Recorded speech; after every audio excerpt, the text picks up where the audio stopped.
नमस्ते बच्चों, मैं आशुतोष अपने YouTube चैनल पर आप सभी का फिर से स्वागत करता हूं। बच्चों, आज छठी क्लास के दूसरा चैप्टर जिसका नाम है हार की जीत, उसे आज हम सीखेंगे, जानेंगे। बच्चों, यह एक ऐसी कहानी है जिसमें भलाई मतलब अच्छाई की बुराई पर जीत होती है। एक बुरे आदमी के हृदय में भी अच्छाई छिपी रहती है, जो कि प्रेरणा पाकर उसका हृदय बदल देती है। बाबा भारती इसमें एक बूढ़े व्यक्ति हैं। उनके द्वारा कहे गए वाक्य से एक डाकू होता है जिसका नाम खड़ग सिंह होता है। वह अंदर से हिल जाता है, आंदोलित हो उठता है और उसका मन परिवर्तित हो जाता है।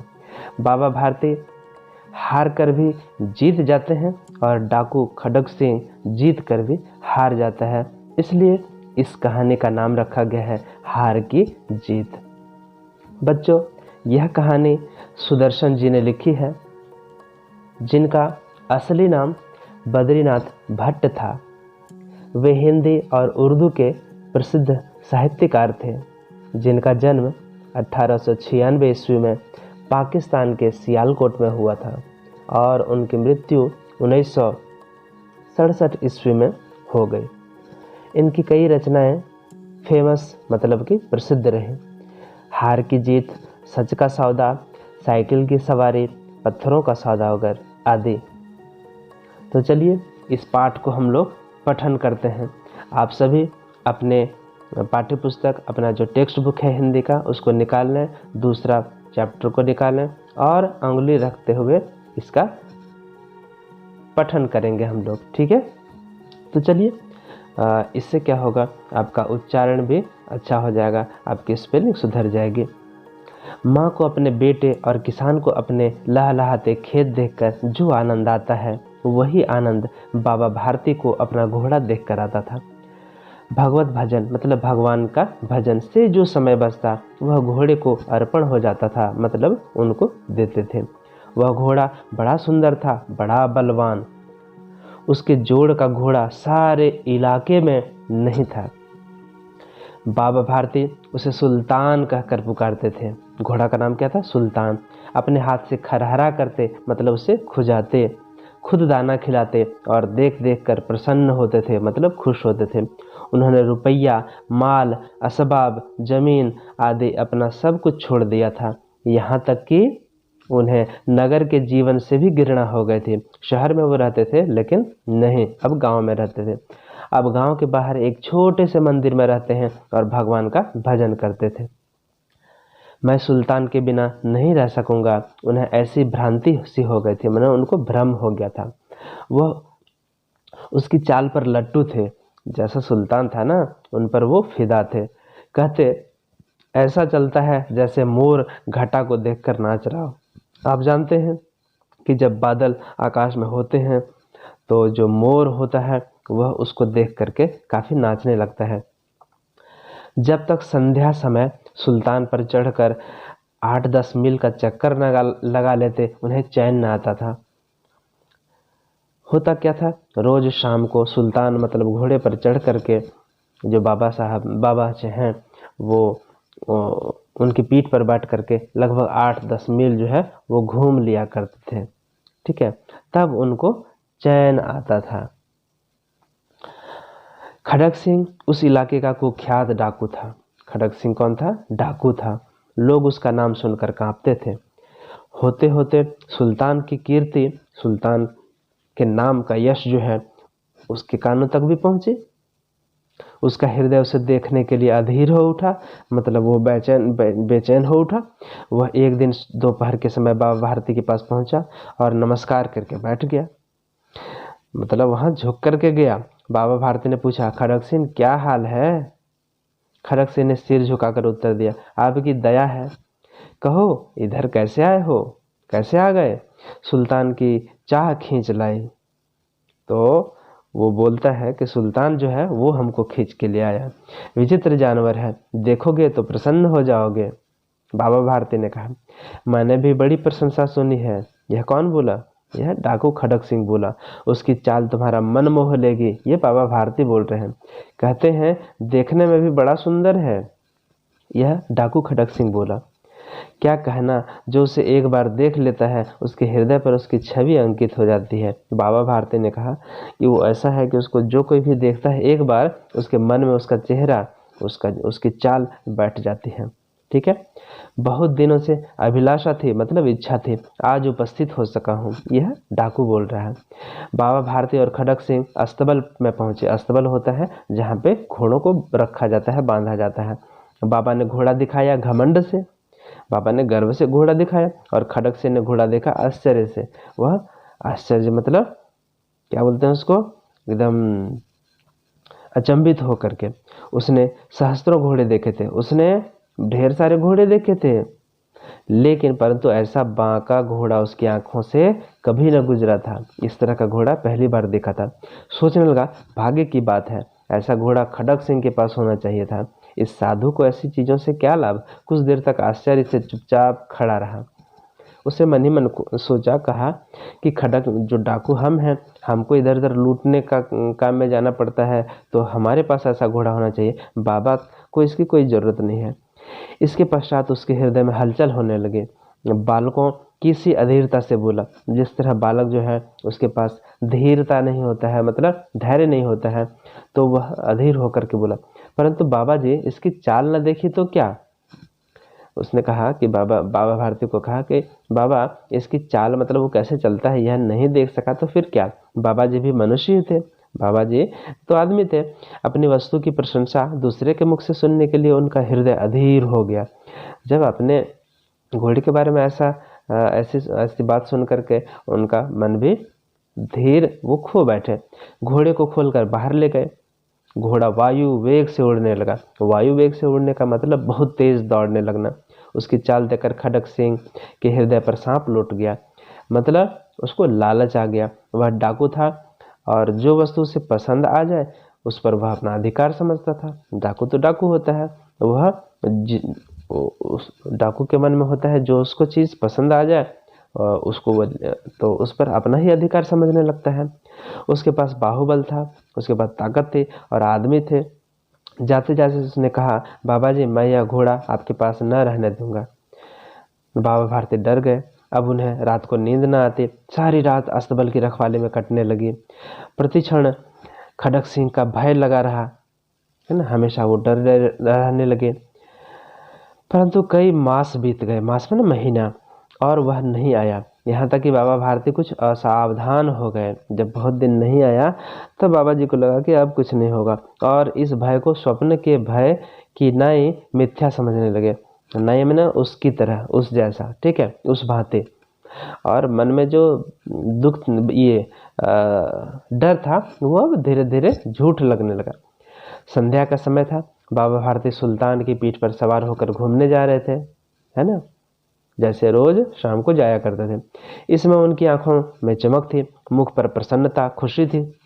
कभी घोड़े के शरीर को देखते, कभी उसके रंग को, और मन में फूले न समाते। फूला न समाना मतलब खूब खुश होना। सहसा मैंने अचानक से एक ओर से आवाज आई। अचानक से एक तरफ से आवाज आई, ओ बाबा इस कंगले की सुनते जाना, मतलब इस भिखारी की भी सुनते जाना। आवाज में करुणा थी, मतलब दया थी। ठीक है। बाबा ने घोड़े को रोक लिया। देखा एक अपाहिज, मतलब एक जो शरीर से दिव्यांग विकलांग होते हैं, वृक्ष की छाया में पड़ा कराह रहा है। पेड़ की जो नीचे छांव होती है वहां पे वह कराह रहा है, आवाज निकाल रहा है। बोले, क्यों, तुम्हें क्या कष्ट है। अपाहिज ने हाथ जोड़कर कहा, बाबा मैं दुखिया हूँ, मुझ पर दया करो। रामा वाला यहाँ से 3 मील है, मुझे वहां जाना है, घोड़े पर चढ़ा लो, परमात्मा भला करेगा। वहां तुम्हारा कौन है। बाबा भारती ने कहा, दुर्गा दत्त वैद्य का नाम सुना होगा, उनका सौतेला भाई हूँ। बाबा भारती ने घोड़े से उतरकर अपाहिज को घोड़े पर सवार किया और स्वयं और खुद उसकी लगाम, जिससे घोड़े को कंट्रोल करते हैं ना, उसको लगाम बोलते हैं, पकड़कर धीरे धीरे चलने लगे। सहसा उन्हें एक झटका सा लगा, उनको एक झटका सा लगा और लगाम हाथ से छूट गई। बाबा भारती के हाथ से लगाम छूट गई। उनके आश्चर्य का ठिकाना न रहा, मतलब वो बड़े ही अचंभित हुए जब उन्होंने देखा। क्या देखा। अपाहिज घोड़े की पीठ पर तन कर बैठा है। कि जो विकलांग था, जो बोल रहा था कि मेरे पास हाथ पैर नहीं है, वो तन कर घोड़ा पर बैठा हुआ था और घोड़े को दौड़ाए लिए जा रहा था और घोड़ा को भगाया जा रहा था। उनके मुख से भय, विस्मय और निराशा से मिली हुई चीख निकल गई और उनके मुंह से डर, आश्चर्य और निराश के समय जो एक चीख निकलती है, हाय रे मेरा सुल्तान, ठीक है, इस तरह की कोई आवाज़ आई होगी उनके मुंह से। वह अपाहिज डाकू खड़ग सिंह था। वह जो था अपाहिज, वो कोई दूसरा नहीं था बल्कि डाकू खड़ग सिंह था। बाबा भारती कुछ देर तक तो चुप रहे और इसके बाद कुछ निश्चय कर पूरे बल से चिल्लाकर बोले, जरा ठहर जाओ, जरा ठहर जाओ। खड़ग सिंह ने आवाज़ सुनकर घोड़ा रोक लिया और उसकी गर्दन पर प्यार से हाथ फेरते हुए कहा, बाबा जी, यह घोड़ा अब न दूंगा, ठीक है, एक बात सुनते जाओ, बाबा भारती ने कहा। खड़ग सिंह ठहर गया। बाबा भारती ने निकट जाकर उसकी ओर ऐसी आंखों से देखा जैसे बकरा कसाई की ओर देखता है, ठीक है, बाबा भारती ने देखा। फिर कहा, यह घोड़ा तुम्हारा हो चुका है, मैं तुमसे इसे वापस करने के लिए नहीं कहूँगा, परंतु खड़ग सिंह, केवल एक प्रार्थना करता हूँ, एक तुमसे विनती करता हूँ, उसे अस्वीकार नहीं करना, उसे बिल्कुल मान लेना, नहीं तो मेरा दिल टूट जाएगा। बाबा जी आज्ञा दीजिए, मतलब बाबा जी आप आदेश दीजिए, मैं आपका दास हूँ, मैंने आपका गुलाम हूँ, केवल यह घोड़ा नहीं दूंगा। अब घोड़े का नाम न लो, मैं तुमसे इसके विषय में कुछ न कहूँगा। मेरी प्रार्थना केवल यह है, इस घटना का किसी के सामने प्रकट न करना, मतलब जो घटना तुमने की, जो काम तुमने किया, यह किसी को नहीं बोलना। खड़ग सिंह का मुंह आश्चर्य से खुला रह गया। मुंह जो है वो अचंभित होकर के, विस्मय होकर के उसका मुंह खुला रह गया। उसका विचार था कि उसे घोड़े को लेकर यहाँ से भागना पड़ेगा। वो सोच रहा था कि घोड़ा को लेकर के भागना पड़ेगा, परंतु बाबा भारती ने उससे कहा कि इस घटना को किसी के सामने प्रकट नहीं करना। इससे क्या प्रयोजन सिद्ध हो सकता है, इसका क्या मतलब हो सकता है। खड़ग सिंह ने बहुत सोचा, बहुत सिर मारा, परंतु कुछ समझ न सका, समझ ही नहीं आया उसे। हार कर उसने अपनी आंखें बाबा भारती के मुख पर गड़ा दे, गड़ा देना मतलब नजरें अपनी टिका दे, और पूछा, बाबा जी इसमें आपको क्या डर है। सुनकर बाबा भारती ने उत्तर दिया, लोगों को अगर इस घटना का पता लग गया तो वो किसी दीन दुखी, दीन मतलब गरीब होता है, द में जब दीर्घई होता है तो दुख मतलब गरीब होता है, पर विश्वास न करेंगे।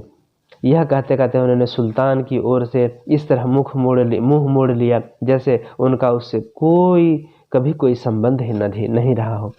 बाबा भारती चले गए, परंतु उनके शब्द खड़ग सिंह के कानों में उसी प्रकार गूंज रहे थे।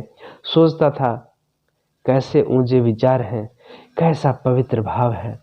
उन्हें इस घोड़े से प्रेम था। इसे देखकर उनका मुख फूल की नाई फूल के जैसा खिल जाता था। कहते थे, इसके बिना मैं नहीं रह सकूंगा। इसकी रखवाली में वह कई रात सोए नहीं, भजन भक्ति न कर रखवाली करते रहे, परंतु आज उनके मुख पर दुख की रेखा एक तक दिखाई न पड़ती थी। उन्हें केवल यह ख्याल था कि कहीं लोग दीन दुखियों पर विश्वास करना न छोड़ दें। ऐसा मनुष्य नहीं, देवता है। रात्रि के अंधकार में खड़ग सिंह बाबा भारती के मंदिर में पहुंचा। बाबा भारती मंदिर में ही रहते थे ना, तो रात के अंधेरे में खड़ग सिंह उनके यहाँ मंदिर में पहुंचा। चारों ओर सन्नाटा था, मतलब अंधेरा था और सारी चीजें शांत थी, कोई आवाज नहीं। आकाश में तारे टिमटिमा रहे थे। थोड़ी दूर गांवों के कुत्ते भौंक रहे थे। मंदिर के अंदर कोई शब्द सुनाई न देता था, है ना। खड़ग सिंह सुल्तान की बाग पकड़े हुए था। खड़ग सिंह जो है सुल्तान को लेकर के आया था। वह धीरे धीरे अस्तबल के फाटक पर पहुंचा, जहाँ पे घोड़ा बांधा जाता है, वहाँ के गेट पर पहुंचा। फाटक खुला हुआ था।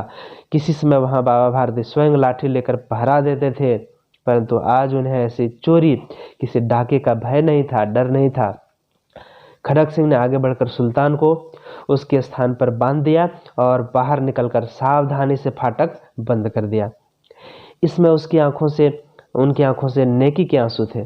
इसमें उनकी आंखों से जो आंसू निकल रहे थे वह नेकी के आंसू थे, मतलब ईमानदारी के आंसू थे। रात्रि का तीसरा पहर बीत चुका था, ठीक है। एक पहर में 6 घंटे होते हैं, दो पहर में 12 घंटे होते हैं। चौथा पहर आरंभ होते ही बाबा भारती ने अपनी कुटिया से बाहर निकल ठंडे जल से स्नान किया। उसके बाद इस प्रकार जैसे कोई स्वप्न में चल रहा हो, उनके पांव अस्तबल की ओर बढ़े।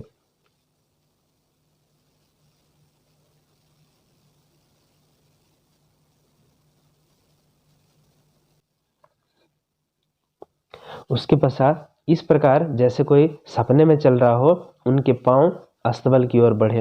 रोज उधर जाया करते थे तो आदत से बन गई थी, परंतु फाटक पर पहुंचकर उनको अपनी भूल प्रतीत हुई, भूल महसूस हुए। साथ ही घोर निराशा ने पांव को मन भर भारी बना दिया। वह वहीं रुक गए। घोड़े ने अपने स्वामी के पांव की चाप को पहचान लिया और जोर से हिनहिनाया। जो असली मालिक होता है ना, तो जानवर लोग भी जो हैं वो पहचान लेते हैं, जो उन्हें प्यार करते हैं। उनकी आवाज़, उनके पैरों की चाप सुन करके घोड़ा जो जोर से हिन हिन हिन हिन किया। अब बाबा भारती आश्चर्य और प्रसन्नता से दौड़ते हुए अंदर घुसे और अपने प्यारे घोड़े के गले से लिपटकर इस प्रकार रोने लगे, मानो कोई पिता बहुत दिन के बिछुड़े हुए पुत्र से मिल रहा हो। बार बार उसकी पीठ पर हाथ फेरते, बार बार उसके मुंह पर थपकियां देते। फिर वह संतोष से बोले, मतलब संतुष्ट होकर के बोले, अब कोई गरीबों की सहायता से मुंह नहीं मोड़ेगा। ठीक है, ये देखो घोड़े को सहला रहे हैं, है ना, कितने बूढ़े हो गए हैं। थोड़ी देर बाद जब अस्तबल से बाहर निकले तो उनकी आंखों से आंसू बह रहे थे। ये आंसू उसी भूमि पर, ठीक उसी जगह पर गिर रहे थे जहां बाहर निकलने के बाद खड़ग सिंह खड़ा होकर रोया था। मतलब खड़ग सिंह का हृदय पसीज गया, पिघल गया, और वह भी उसे देखकर रोने लगा। ठीक है, लगा होगा क्योंकि उसके भी वहां आंसू गिरे हुए थे। दोनों के आंसुओं का उसी भूमि की मिट्टी पर परस्पर मिलाप हो गया। मतलब दोनों, बाबा भारती भी रोए, खड़ग सिंह भी रोया। दोनों के आंसू जो है उस जगह पर मिट्टी में गिरे और मिल गए। तो इस तरह एक इंसान थे, एक शैतान था, मतलब डाकू था, है ना। दोनों की प्रकृति अलग अलग थी, लेकिन बाबा भारती के व्यवहार ने उनका भी दिल जीत लिया, ये खड़ग सिंह का भी दिल जीत लिया, और खड़ग सिंह का भी दिल पिघल गया। वह भी एक सामान्य नागरिक, सामान्य इंसान जैसा होता है, उस तरह उसने व्यवहार किया। तो बच्चों, हमें अपने जीवन में भी इसी तरह का व्यवहार रखना चाहिए, ताकि जो बुरे लोग हैं, जो बुरी सोच रखते हैं, उनका भी मन पिघल जाए, उनका भी मन परिवर्तित हो जाए। गांधी जी भी ऐसे ही व्यक्ति थे। वह भी अपने व्यवहार से लोगों के मन को बदलना जानते थे, बदलने का अभ्यास करते थे, और उन्होंने यही अपने जीवन में लोगों को सिखाया। तो ठीक है बच्चों, आज के लिए बस इतना ही। मिलते हैं अगली वीडियो में इसके प्रश्न उत्तर के साथ। तब तक के लिए धन्यवाद।